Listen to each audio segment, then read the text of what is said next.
process can be defined as a sequence or group of activities which progressively add value to a product or service for either an internal or external customer. All organizations have processes. If we focus on the external customer, there is always a group series of tasks, often arranged in sequence, which enable us to develop or manufacture the product or service. The logic of customer focus shows us that the most reasonable line of action is to organize things around this sequence. To do so, we must first identify the activities that make up the sequence and add value for our external customer. The sequence may be composed of one or various groups of activities. In companies, these operations are generally composed of the activities of the previously mentioned functional groups: sales, design, production, dispatch, etc., and it's more or less the same in other sectors. In the health sector, admission, diagnosis, appointments, inpatients and surgery. In the education sector, curricular design, guidance, classroom teaching at different levels. However, in the process approach, it is essential that the different groups of activities progressively add value to the product or service, tracking a sequence from internal supplier to internal customer. Each activity is a supplier for the next one and customer of the previous one, with the end customer as the final goal. As we can see, the organizational logic is transversal to that of the functional model. All these concepts are valid for any type of organization, whether it be industrial or from the service, education or health sector, amongst others. But let's go a bit deeper into this. Do you remember our definition of a process? A sequence or group of activities which progressively add value to a product or service for a customer. If we are looking to focus on our external customer and to optimize our activities, we need to simplify this way of doing things into one or more transversal processes.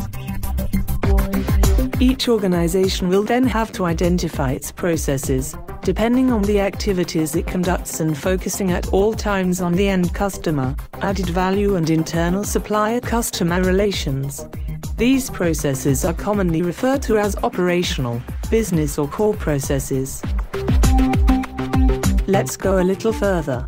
Other groups of tasks and operations exist in organizations.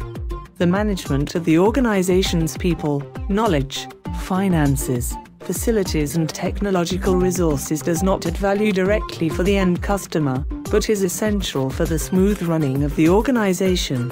In this case, their customers are other internal processes, and we must integrate these processes into our new organizational model. It is of key importance to define the supplier-customer relations which exist between the different processes, as the objective of each process will essentially be drawn up on this basis. These processes are commonly called support processes, or even management or strategic processes.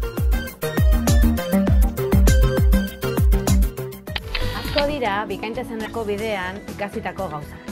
Hoien artean, etengabe aldatzen ari den ingurumen bati moldatuz. Horretarako funtsezkoa izan da prozesuen bidez kudeaketa. Horrela lortu bai dugu jende gehiago kudeaketan parte hartzen. Prozesu bidezko kudeaketari esker honakoa lortu dugu. Irizpideak bateratzea, sailen arteko harremanak sendotzea, helburu amankomunak finkatzea eta gainera kanpora begira eraginkortasuna eta sinesgarritasuna irabazi dugu. La implantación de la gestión por procesos nos ha permitido unificar criterios y mejorar la satisfacción de toda la comunidad educativa, asumiendo nuestra responsabilidad en el logro de los objetivos. Atendemos a todos los grupos de interés y mediante la gestión por procesos lo que hemos conseguido es mejorar el grado de satisfacción en la atención a las familias. So, we have now defined the general framework of our new organizational model, which should be different from one organization to the next.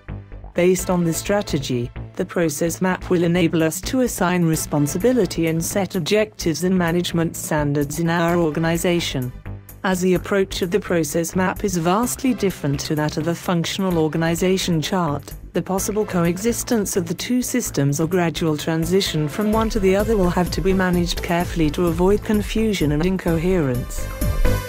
And we are going to apply the logic of this new management approach to each and every process.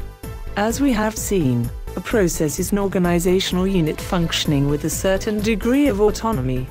To manage it effectively, a series of aspects must be taken into account. The mission of the process, with the customer at the forefront. Process inputs and suppliers.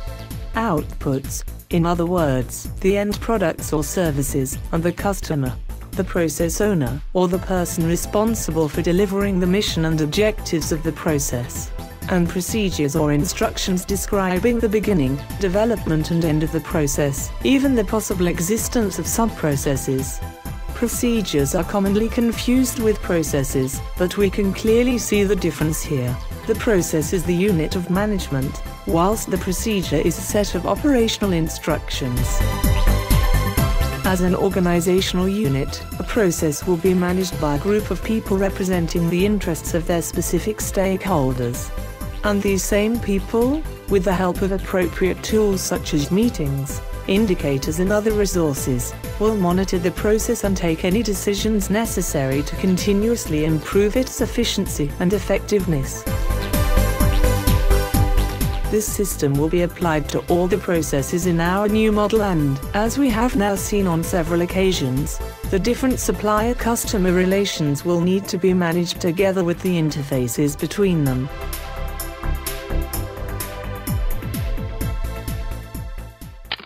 No estamos todo el día moviendo cargas, sino que también nosotros gestionamos. Trabajar con frío es duro, pero eso nos permite mantener la mente despierta e innovar pensando siempre en nuestros clientes. Somos un equipo, tomamos decisiones y marcamos nuestros propios objetivos.